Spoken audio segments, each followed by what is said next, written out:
Welcome to the Total Soccer Show and our latest batch of listener questions. On this episode, we're asking what a metronomic player is. We're asking about coaching badges, and we'll ask whether you should buy World Cup tickets. Yes, you listener specifically. My name's Ryan Bailey. Joining me today, it's the Taylor Rockwell. Hello, Taylor. Hello, Ryan Bailey. Lovely to be here. Lovely to see your shining lens flare face.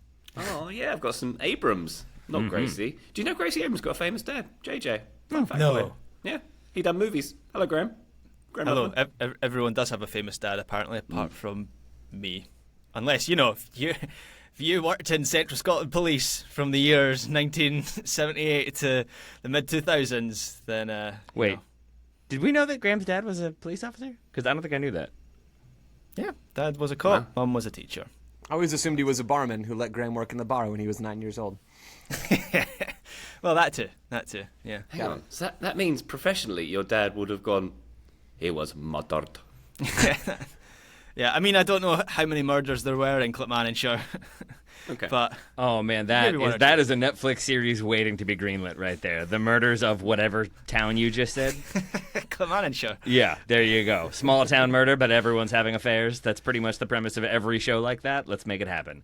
Scottish affairs as well. It's just punching people in the face. That's all the BBC churns out these days, are shows like that. So Wonderful. Probably exists.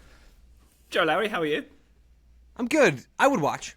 I think that's what I decided. I would watch, especially if Graham's in it. Can Graham be in it? If it's about his dad, I feel like Graham could Just be in Graham walking around in the background. it. Just watching games on his phone. Graham, can you expand upon everyone has a famous dad except me? I don't understand that. Yeah, everybody. Just seems like, this might be me doing my old man bit, but it just seems like anytime there's a public figure or anyone successful, they've got a famous dad. Particularly in the UK. That seems very acute in the UK, nepotism. I see. Nepotism's alive and well. Wonderful to see. Like the lead singer of the 1975, his mum is Denise Welch, who I know American listeners will not know who that is, but it's like a UK TV personality. So I'm glad I brought that up on an American podcast. Well, he's a double Nepo baby because his father is also a very famous actor. Exactly. So this is what I mean. Yeah. Ryan, and then your father is Leon Bailey, correct? Yeah, that's right, yeah. My father who's younger than me, correct. Yes. I've got some questions. Just kidding. Ryan's father, as we all know, is Champ Bailey, the legendary NFL cornerback. Yes. That's pull, right, Taylor. Yeah.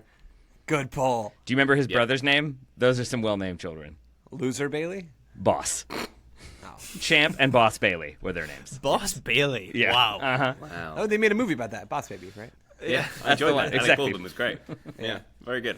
Patreon.com/Total Soccer Show is where you're going to find our bonus content, by the way. Bonus episodes, bonus There's a video, lot more of and this. access to our Discord server. There we go. Patreon.com/Total Soccer Show. Please join us there if you will. And you can ask a bonus question to us. A listener question, I should say. And we have a bonus listener question, I should say, coming to our bonus feed. It's about what you should wear to matches. It's from our friend Ira Jersey. If you'd like to listen to that question, patreon.com/Total Soccer Show. Join us there. But let's get to our regular episode right now. Our first question is from Nashville in the Discord. No, it's not. That's where... Is it from Nashville? It's from Nashville. Yes, it is. It's what do they mean when they say someone Just the is town a of Nashville. The town of Nashville Yeah. has submitted the question. Collectively. Like a World Expo. Yeah, And they're all in the Discord, which is even more impressive. I've actually omitted the name from my script here, so I'm going to look up who it was, but I apologise. I'll find it in a second. But they say, what do they mean when they say someone is a pace setter or a metronome? What does that actually mean, and what should I look for when I actually see that? I suppose, Joe, that's when I think of a metronome, I think of like a Jorginho or an Andrea Pirlo or another Italian. What do we think?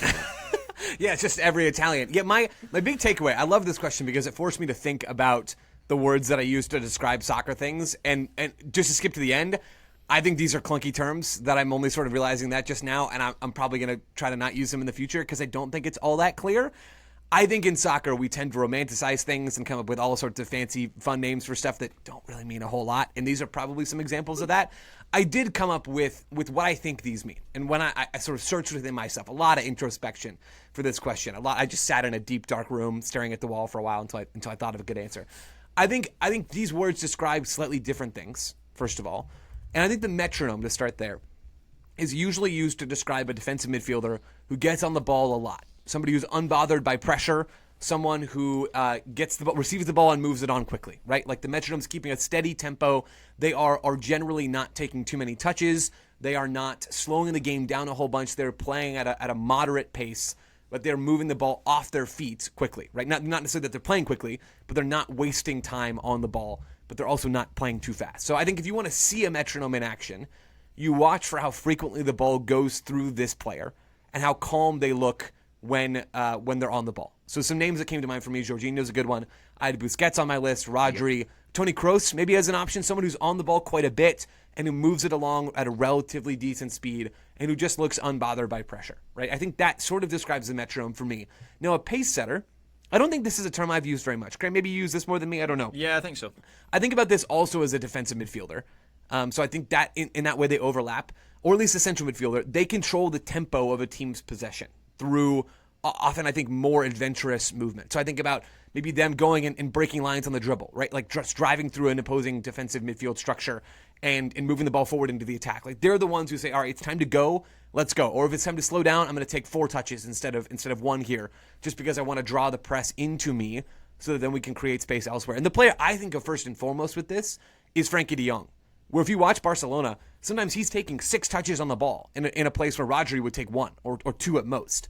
But he's doing that for a very specific reason, to manipulate the tempo of the game, especially to draw in that press. Another example I think about is Luka Modric, who is much more adventurous in terms of his progressive carrying, in my mind, than Toni Kroos or than any of those other metronomic midfielders that I mentioned earlier. I think the pace setters have a more adventurous element to them, and they are speeding up or slowing down the game with their volume of touches and where they're taking the ball in the way that the metronomes aren't. But again, that took me forever to explain. I probably could have done it a little bit faster if I'd been better at it. But if you have to take that long to explain a term, at least someone else could either do it better, or we should just use different terms. That's what You're a pace setter. I'm with Joe on this one, because this is where you start to unpick the very loose terms that we use to describe players and realise that none of it actually means anything. I agree broadly with Joe. Like, I think of Modric and Kroos and those sort of players as pace setters, as metronomes, and you get like slightly different variations of those players. Like Pedri, for example, I still think of him as a bit of a pace setter, despite the fact he will be more advanced in the pitch, but he's still having lots of touches of the ball, which is kind of the primary thing that I think of. But where it gets confusing is that I would almost always use the term pace setter to describe a midfielder, whereas actually in modern soccer it might be the defender who's on the halfway line and having the most touches of the ball, and they're maybe the first line of progression forward. So when I break it down, they could be a pace setter too, but I might not use that term for them when maybe I should. So it doesn't stand up to reason, any of this. Okay. I think if you're looking for things to look for or how to like identify a pace setter, because I think Joe laid it out really well, including the Luka Modric of it all. There are some compilations of Modric playing for Real Madrid where he is like really effective with is it bounce passes? Is that what we call them? See, here's more terminology. But like you'll see, like if Real Madrid are possessing slowly, you'll see him show into space to receive the ball to one touch it back to the center back, but it opens up space because usually he's pulled a defender with him. So in kind of making that little move and then playing the ball quickly, he pulls a defender, maybe he opens up 5 yards. And he does that with regularity, I think, when he wants the tempo to speed up. And so in that way, he is sort of helping control the tempo, speeding up the tempo by himself, moving around and finding passes, but then keeping the ball moving. And so in that way, I think of a pace setter as being a controller of the tempo, but not fully a metronome. And that's where we get into the kind of blurriness of the terminology. But Modric is a great example in my mind of a pace setter, for sure. I went into this question thinking that pace setter and metronome tailor were one and the same, but evidently that's not the case.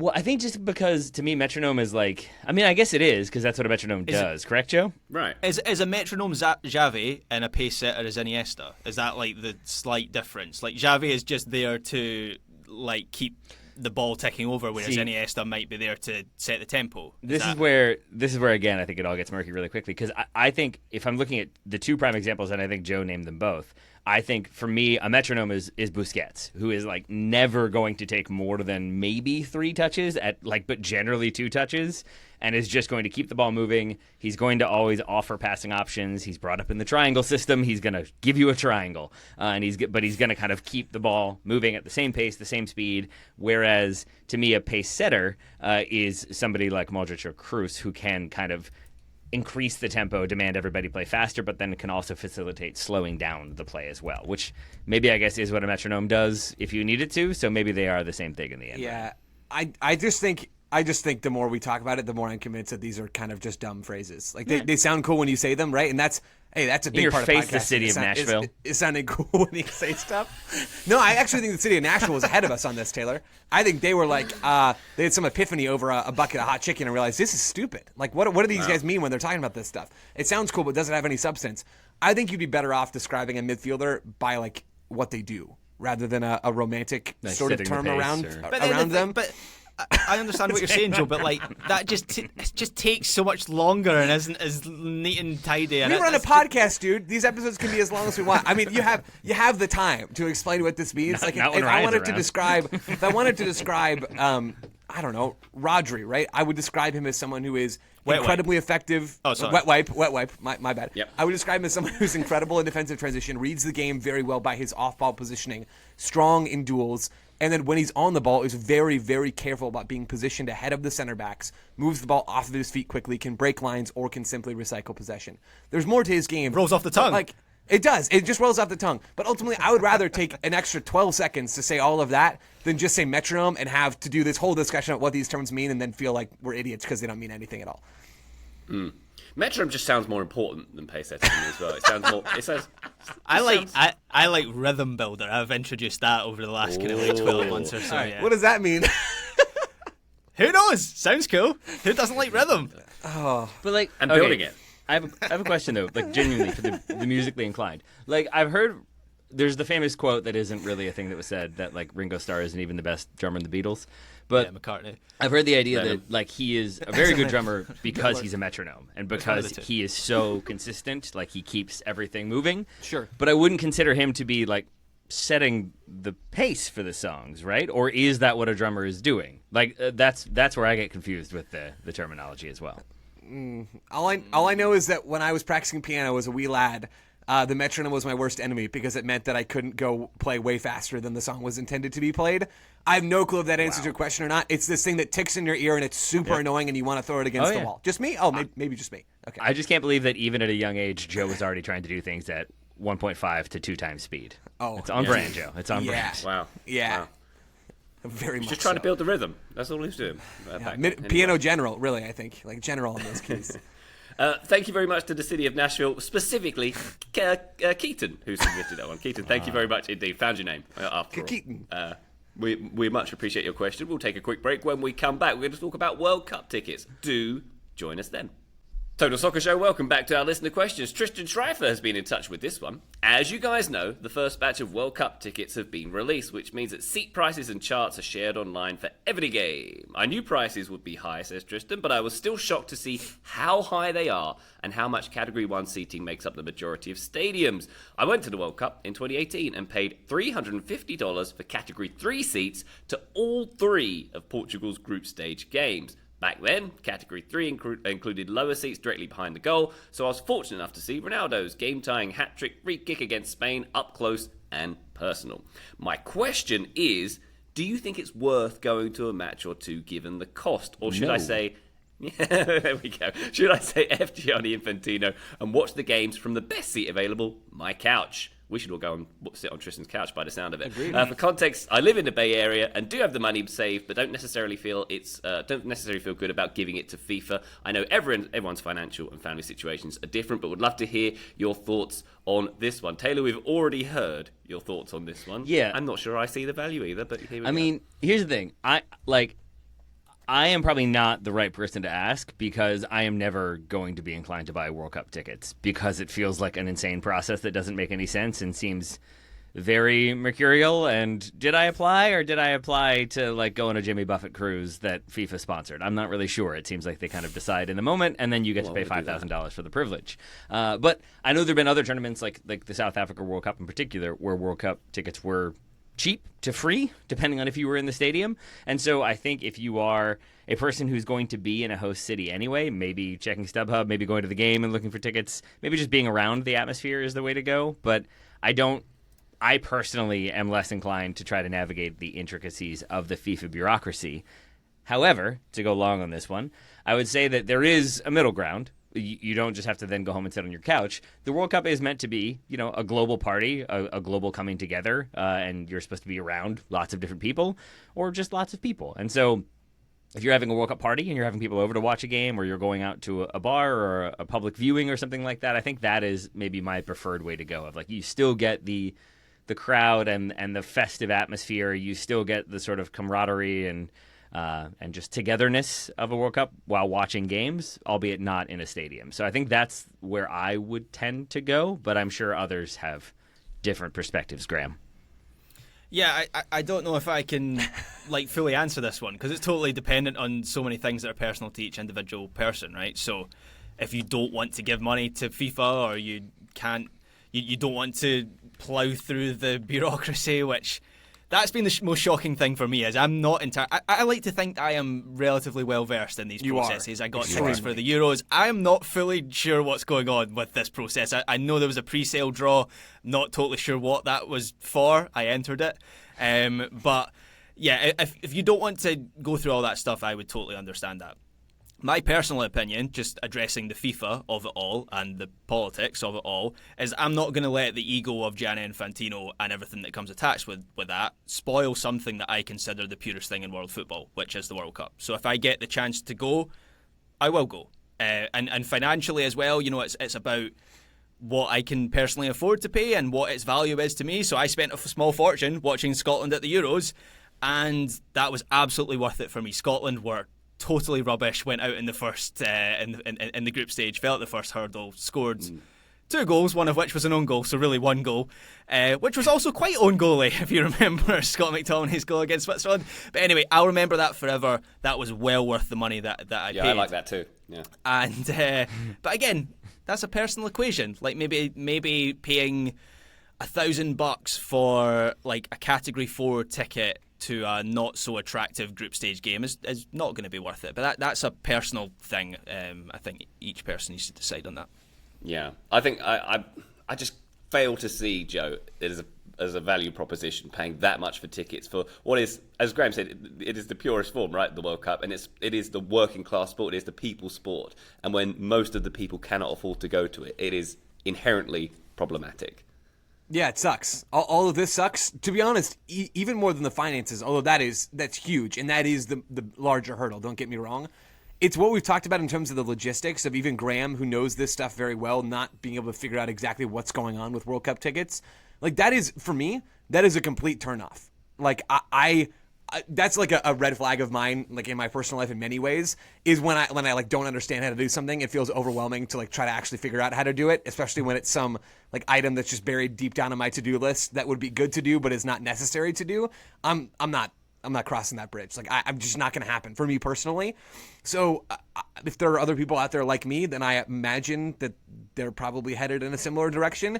The finances of all this are absurd. Like, it is such a shame that even as the World Cup continues to grow with more teams and more games, which inherently provides you with more revenue opportunities, that FIFA has continued to scale the prices up. Oh, and really what's happened here is that they've taken advantage of the fact that the U.S. is already a mess when it comes to dynamic pricing, which shocks Graham and Ryan every time. And instead of drawing a hard line in the sand and saying, well, we're not going to do that because FIFA is supposed to be for everybody all over the world. We're not going to impose the U.S.'s ticketing policies on all of these people coming from all over the planet. Instead of doing that, which they absolutely could have done, they said, no, we're going to have this because that's what the U.S. does, and we're going to blend into the culture of the land. It's absurd. Like, that is a separate issue, even beyond just FIFA, but it is clear that FIFA has taken every opportunity to price gouge at every possible moment. And it's frustrating, and it sucks because this should be a moment where so many people can come and see this, and where so many expenses already before you're even in the stadium, it just bums me out. And they're not even hiding the fact that they're doing that. There was a press conference after the ticket details were there's a lot of waving going on. No, Joe as well. My daughter just got home with my mom, so There we they're go. waving to me from the front yard. Joe and Ryan, you were waving just to be part of the club. just stretching my arm. Because, sure. we're friendly. FIFA aren't even hiding their price gouging. There was a press conference where one of their officials was asked, so what's the reasoning for doing this? And the answer that he gave was, well, in America, they do this, so this was the way for us to make the most money. And then the That's money answer bags that he- literally fell out of his pockets Yeah. onto the floor of the press room, and everyone was sort of aghast. It's weird. So- It's weird that the organization that like insists on having its own jails for tournaments also is like going about what I would say corrupt. I pricing expected them models. to have a line that no one would believe, but there would be a line that they would trot out. But no, they've not even attempted that. None of this is surprising to me. Joe, when you mention dynamic pricing, that's the next question that I think I and a lot of people have is, well, we've seen the prices that have been given for these tickets, where I think for the US's opening game in LA, the Category 4, which is a joke, by the way, if you've seen the stadium maps, the Category 4 are not in the room with us on those maps. But if you're lucky enough to get one of those Category 4 tickets, I think they're like $550, I think, is the Category 4 ticket for the US's opening game. Dynamic pricing is going to be applied to that as well, right? And dynamic pricing, FIFA say, well, it works both ways. There were 4.5 million applications for the Visa presale or whatever the sponsor it was ballot. There's going to be tens of millions of applications for tickets once the ballot opens up in whatever way it does. It's not coming down. Like, there's going to be demand. That price is going to go up further. You could be looking at like $1,000 for a Category 4 ticket for a group stage game. So, just seems extreme. Or my question for you all, or you could wait until they're on sale at StubHub for like $25, which I doubt is going to happen. But I will say, No. when we have the Copa America Centenario, which is obviously a very different tournament at a very different time, because it's will have been a decade ago at that point, like you could get tickets to the less heralded teams for nothing, basically, because they just needed to sell tickets. They needed to get butts in the seats. And I do wonder, like, given the current administration, given the issues, given the perception of the country, like if there's certainly going to be demand, as Graham's already outlined, there's going to be people coming. I wonder if there will be people who are entering that queue, entering that lottery, whatever it is, who then don't get those tickets. I do wonder if there will be secondary market availability for like almost cheaper than the dynamic pricing would have allowed. I don't know if that's actually possible. I feel like Graham's coming in with facts. So if they go to resale, FIFA has its own resale platform, which they are applying a 30% charge on top of to. Great stuff. Dude, it's wild. It's wild. Like, this may end up in more of a rant than I want it to. But like when is the last enjoyable World Cup that didn't have like baggage with it? And maybe the answer is never. Maybe the World Cup has always had massive baggage. But like 2018, Russia. Corruption, like, the way it's awarded. 2022, the same. 2026, dynamic pricing, current administration, plenty of issues there. 2030 is on every country so that we can find a way to give the 2034 one to Saudi Arabia. Like, it's going to be 2 decades of, like, not ideal hosting in not ideal places with probably exorbitant prices. Yeah. Maybe it's a credit to FIFA that they're at least consistent in that approach so that, like, they all just kind of blend together. That's why Scotland have been boycotting them all these years. We've been taking a principled stand Very good. against being good at soccer. I think the answer here is that we all should get Category 5 tickets, which is Tristan's Couch. There's only sort of 3 available, but Which they is are drones. definitely in-house. But also, like, I think part of this for me, and the reason why I have such frustration towards World Cup ticketing in particular, is because I feel like every tournament there is also a scandal where, like, oh, that one FIFA executive gave away or, like, sold 500 tickets that he had of his personal allotment or whatever. And it's just like there's this idea that there's scarcity, but then there's also a massive amount of tickets made available to corporate sponsorships and FIFA members. And it just also feels at the same time like you all are definitely hoarding tickets and then we'll give them away or sell them on your own, which is what tends to happen, hence the scandal. I don't know. It always ends up feeling like a gross process from start to finish, in my opinion.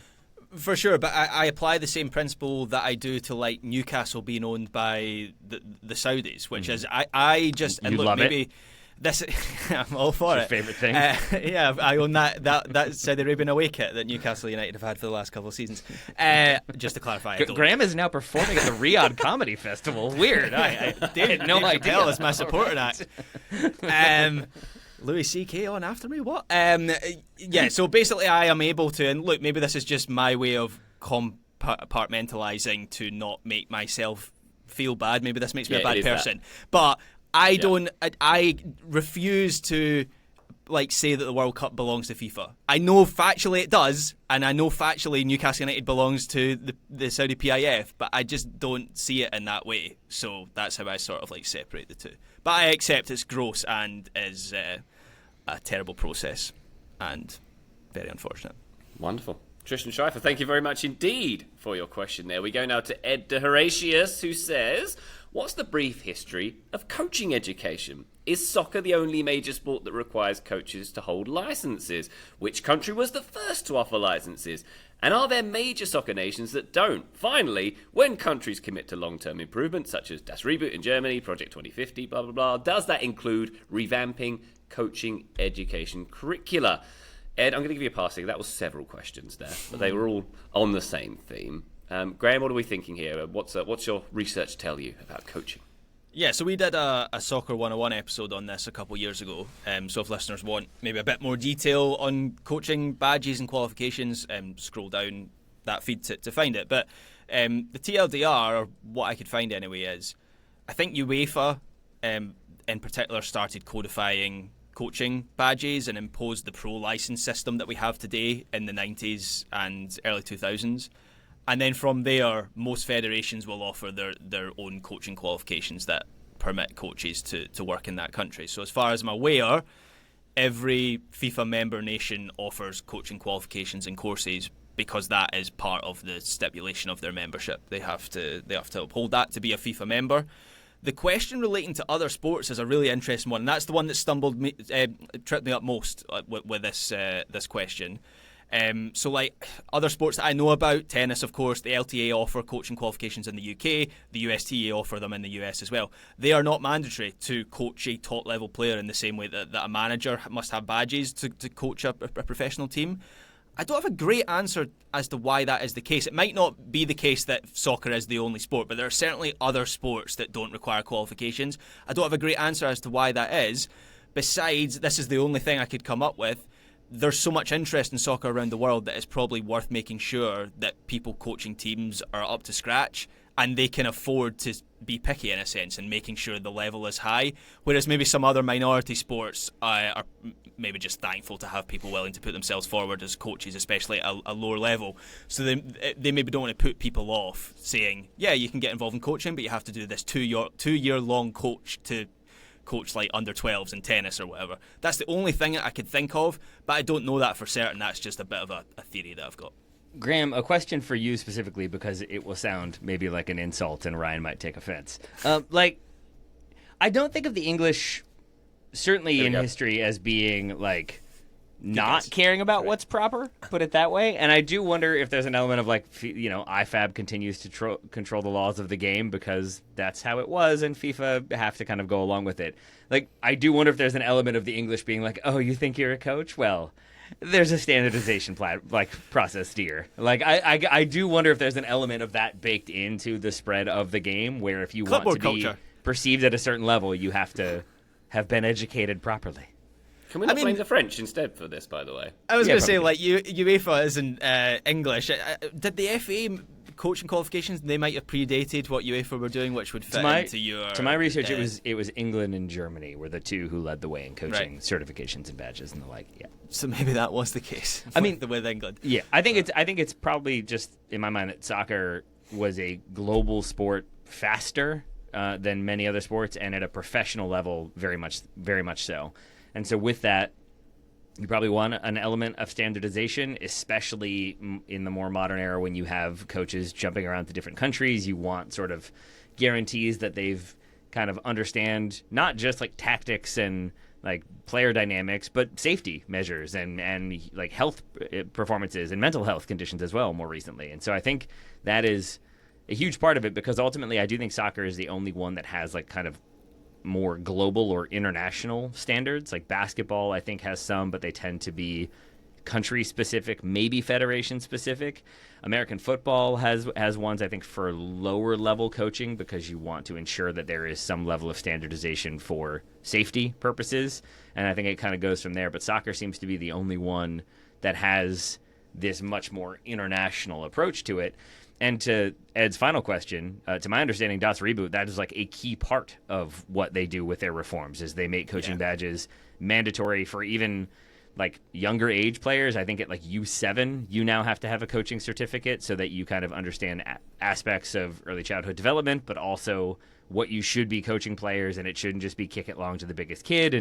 And so I think there's a lot of reforms that go with Das Reboot, and I think a lot of federations have kind of followed suit in the last 2 decades to modernize and change the way they're doing it.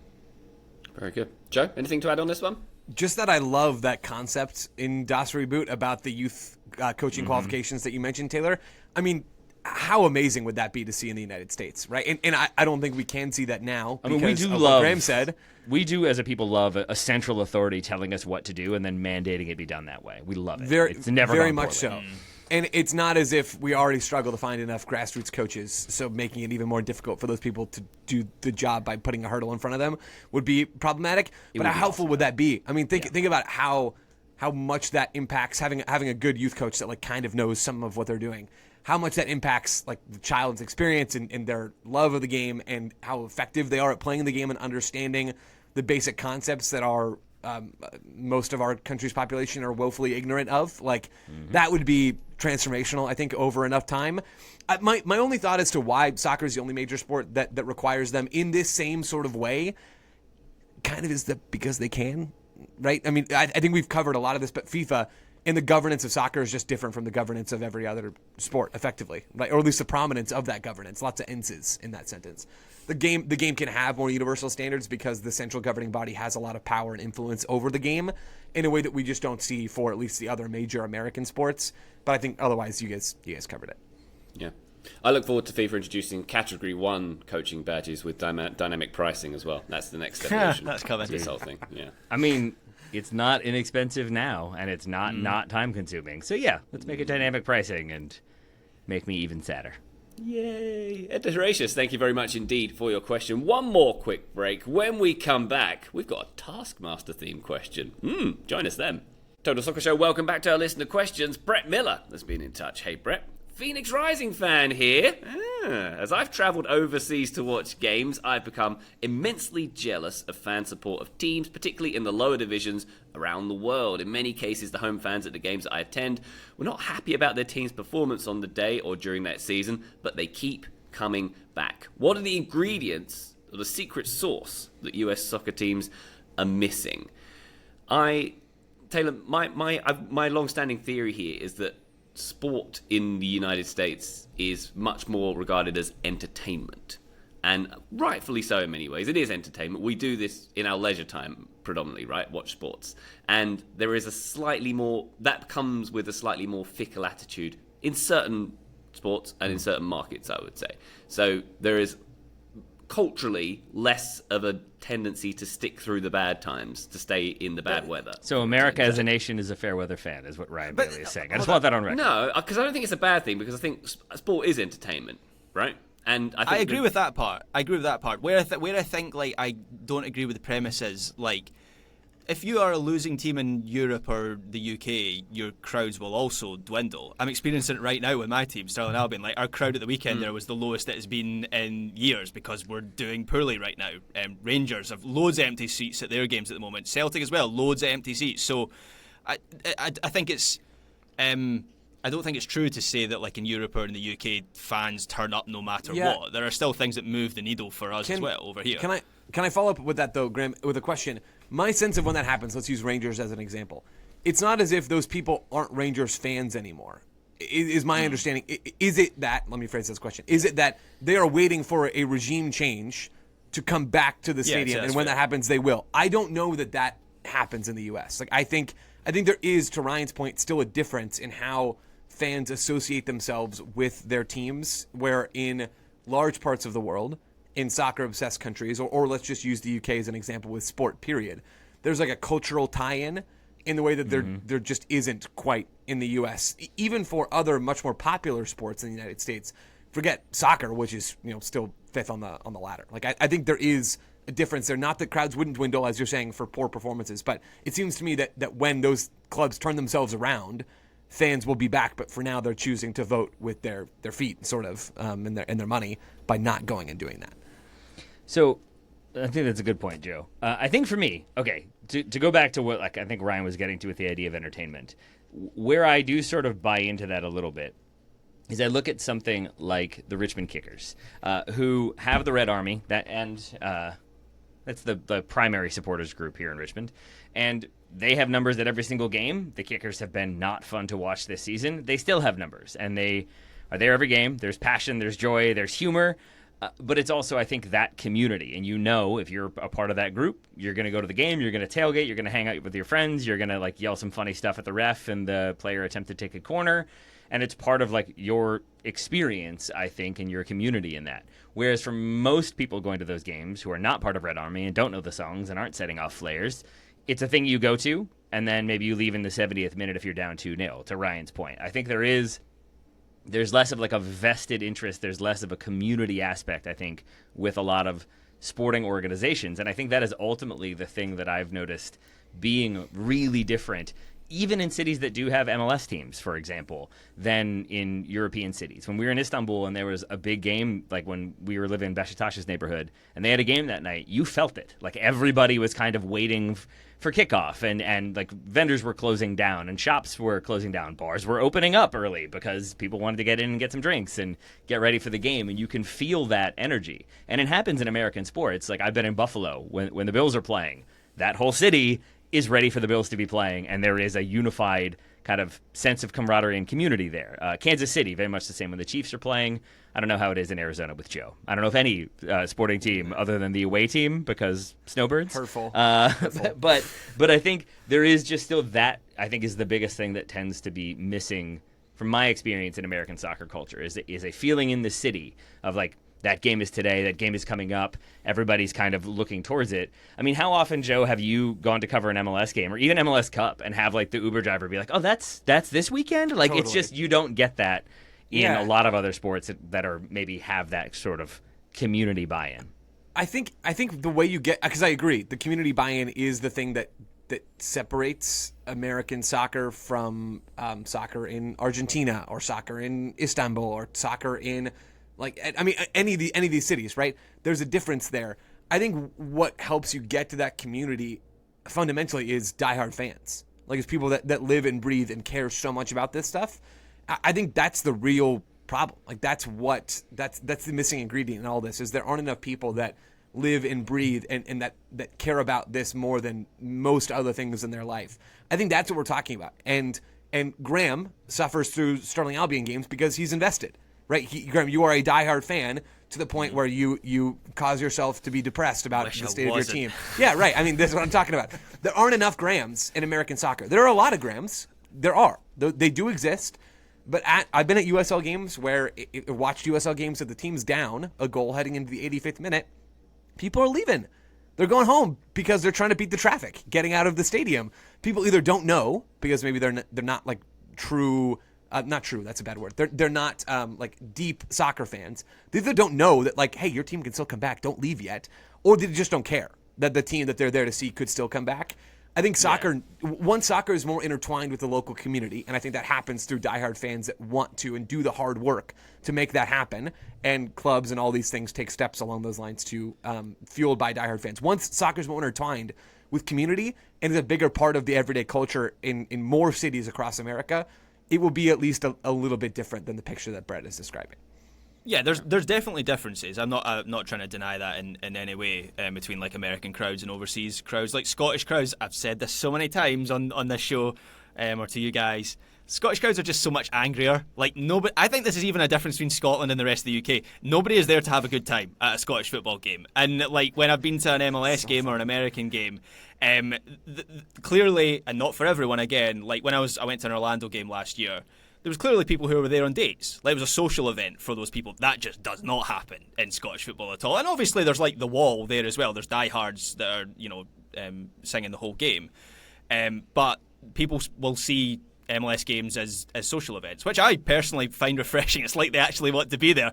But I it's different to what I'm used to. I just don't know whether that equates to, and look, I'm not on the ground in the US. The three of you will have a better insight than me on this. I just don't know if that equates to fans being flakier, or if it's just like a consequence of the more like the broader landscape. Like you're saying, Joe, like there aren't enough people who are like who live and breathe soccer in America. Like I don't know if that's ever likely, just because there's big basketball teams, there's big football teams, there's just so many more things to grab the attention.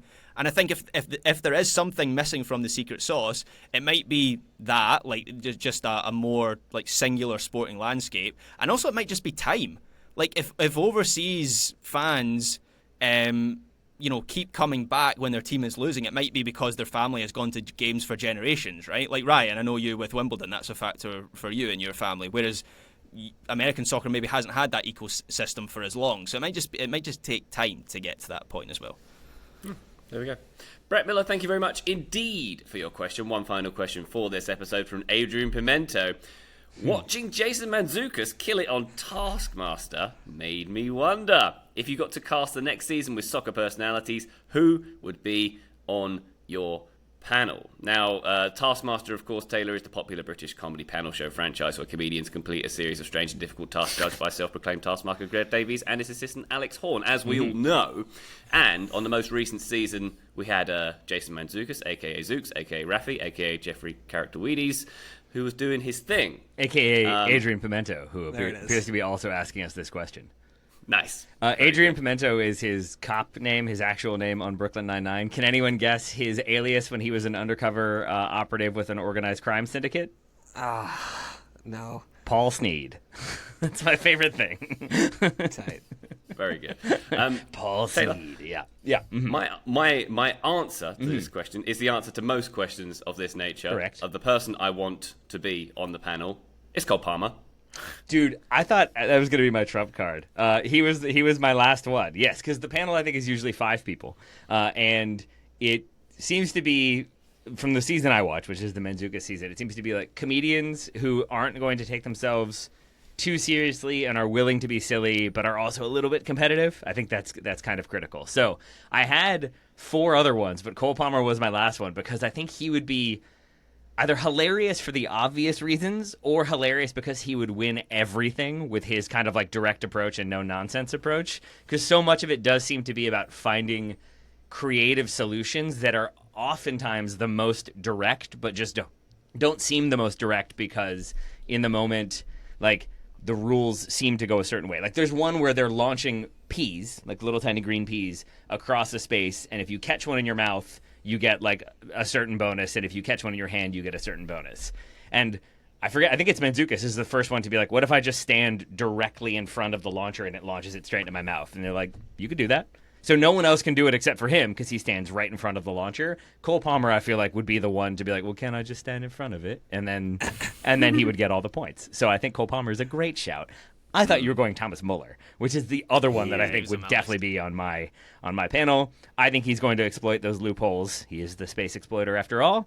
I think he's going to find ways to get around certain formats, but I think he's also going to be silly and competitive. Competitive is a key factor with all 5 of my panelists. Very nice. Graham, are you a Tasky? Are you a Taskmaster fan? No, I'm very aware of it. It's a big show over here, but I haven't ever watched it. So I watched like half of an episode last night to familiarise myself with what it actually is. It's like a funny Squid Game. That's what I would describe it as. Less deadly, typically, I would say. But yeah, and the panel you have for the entire series, it's the same like comedians who are. Oh, is it? I didn't right? know that. I think that's the case, right? Okay. Yeah. You have like an accumulated points total in a league table. Definitely not to condense filming costs and guest appearance fees or anything like that. Correct. Yeah. Yeah. It's all about the structure of the thing. Graham, who else have you nominated for your panel? So Thomas Muller was on my list. If it's anything to do with a horse, he'll be good at that. Also fancies himself as a bit of a comedian. I've gone for Wes McKennie. Let's get Weston on that panel. The quintessential utility man. And he seems like good fun, doesn't he? Unless you're Italian and he's slating your food. This is where I'm a little bit more uncertain on who I'm going for. I would like to see Sean Dyche in this. Seems like a man of many down-to-earth talents. I reckon he could. The episode that I watched, He's a perfect answer, Graham. That is a perfect answer, and I will explain more why. But nicely done. I just think he'd be good at it. The episode that I watched last night, they were having to build a quote exotic sandwich, and they had to determine themselves what an exotic sandwich would be. I just think Dyche would be good at that. Maybe that would involve worms in some form, or I just think he'd be good at that. I'll also go for a very left field option here. A Scottish football manager called Davy Martindale, Livingston manager. He's a real character, but most importantly, he does all kinds of... This is going to make Scottish football sound very tin pot. He does all kinds of tasks around Livingston. So there's stories of like people turning up to games and he's like painting the fences like 2 hours before kickoff.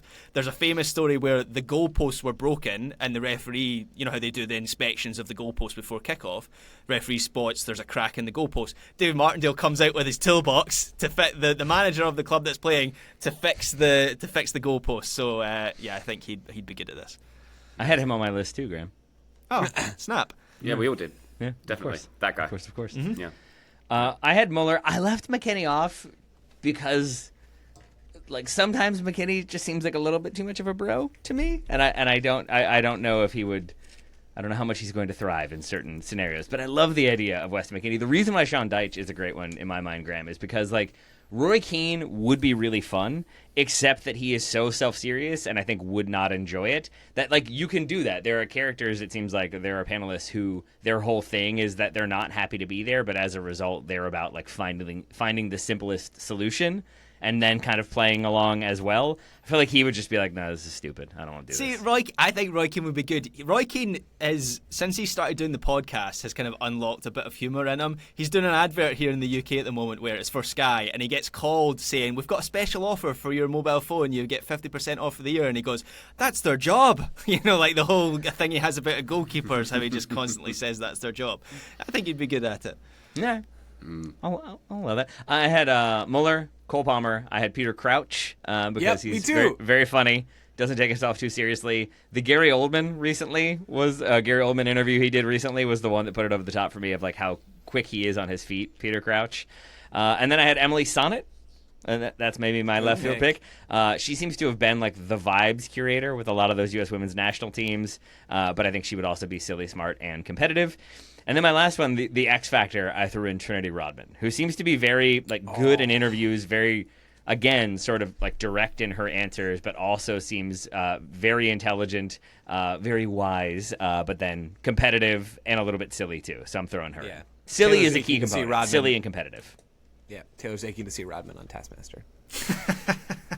Oh man, I still love that term. The only two names I have that haven't already been said, which that's interesting that there's such a high overlap. I think my takeaway from that is we hang out too much. My other two are Emma Hayes. I just wanted people to have personalities, right? Because I haven't seen the show, and I only have a loose concept of the show. I do want to watch it now after this discussion. But so many of these people are so well media trained that even if they have personalities, it doesn't show through, or they just don't. Right, which is fine. But Emma Hayes has a real personality, and enough of it shines through in everything that she does that I think she would do fairly well in any situation where you have to break outside of your comfort zone. And then this is my left field option. Not that it's a left field name. I want personalities. Like I said, I think Pep has a personality, and I kind of think he's funnier than anybody gives him credit for. And if the show is literally called Taskmaster, Pep is going to figure out how to do the task. He might way overthink it and completely get it wrong. And Cole Palmer comes in and goes just something. He says 3 words and then solves it. I don't know. That seems possible. But I want to see that. I want to see both ends of the spectrum here. I want to see one end of the extreme and the other. And I think Pep very much gives you that. Joe, I said this before we started recording that like one of the interviews I saw from Mandzukic about this season of Taskmaster is basically that like if he thought he could do well in a challenge, then he would try really hard. And if he thought he couldn't, then he would try to make good television.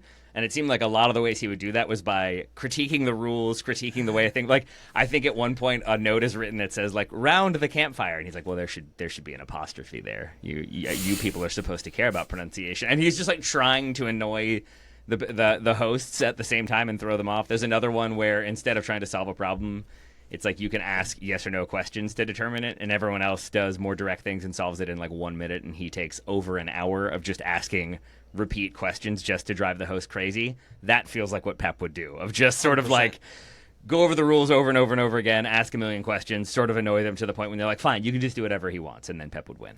Yep, I completely agree. You need that, and then you do need Cole Palmer. It was an error that he was not on my original list. I would like to retract my list and put him on it. He'd be so What good. about Jack the Lad Grealish? Surely, if we're talking about personalities, Not bad. he'd be good at it. Do you see him as task oriented, Graham? No, not at all. But that's why it'd be funny.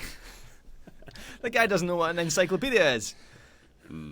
I think I'll throw one more name out there. Andrei Arshavin. Seems a bit zany. Okay. I just love to see what I want to see a camera on that guy at all times. Anyway. Does anyone know what he's doing? I don't have the answer. He's surely doing something interesting. Oh, I hope so.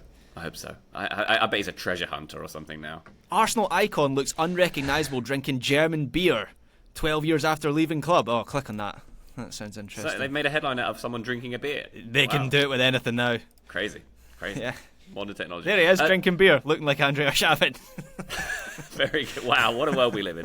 Taylor, before we leave this episode, what was the Gary Oldman thing with Peter Crouch? Could you enlighten us there? Oh, he. I guess Gary Oldman has been doing the rounds. I think he got knighted. Is that correct? Is he now Sir Gary Oldman? Or at the very least, he got some sort of prestigious award from a person with a sword. But then I think he was doing a lot of different interviews, and he was on Crouch's podcast, and I think they asked him, like, who's the most intimidating person, and then they're going through and doing, like, is it this person or this person? And I think Sir Alex Ferguson reigns supreme for him. But at one point he's like, what would you rather have? What would you prefer? The last question is, you win another Oscar or Manchester United win another treble? And I think he answers, it's win a treble. I want to see them win another treble. And Crouch, The Oscar thing might happen. Crouch immediately responds with, I think I've got a better chance of winning an Oscar than they do winning a treble at the moment, which is pretty good. It's a pretty good rejoinder. But he cracked Gary Oldman up like 3 different times in ways that I hadn't seen him laugh before. So I think Peter Crouch has the vibes we need. I assume that Peter Crouch for PM. Let's do it. What? Slow Horses he's probably promoting, I imagine. Yeah, there's a new season out. My favourite Gary Oldman fact is that he is younger than Gary Newman. Yes, and he Nah, I is can't indeed. like that. By the way, he is Sir Gary Leonard Oldman now. He's been knighted. Did they give him Is the he the Leonard first Gary part as to well? be a knight? He must be, right? I would bet so. Do you know? I learned this from James Richardson on Football Weekly. The reason why there are so few Garys, Because it's not a great name. because Hey. it wasn't a name until Gary bad. Cooper, and he needed a stage name, and I forget what his original name is, but he needed something, and he's from Gary, Indiana, so he went with Gary, and he is the first, I think, like, known Gary, and so that's where that name comes from. So you don't have as many of them. He is probably the first Sir Gary, yes, unless there was one under like Richard the Lionhearted, his noble squire, Sir Gary. I don't know if that's really gonna convey the pomp and circumstance that. Fetch my sword, Gary. Yes, exactly. It's more Zap. It is more Zap than Richard the Lionheart. You're right. Kip and Gary. Yeah. Adrian Pimento, if that is indeed your real name. Thank you very much indeed for your question. If you'd like to submit a listener question to us, you can go to totalsoccershow.com/questions, or you can go to our Patreon and support us, patreon.com/totalsoccershow. That is the best way to contact us on our Discord and to support us one more time. Thank you very much indeed. We have a bonus listener question going to the bonus feed, but for now, for this episode, Taylor Rockwell, thank you very much, sir. My pleasure, my friend. Thank you.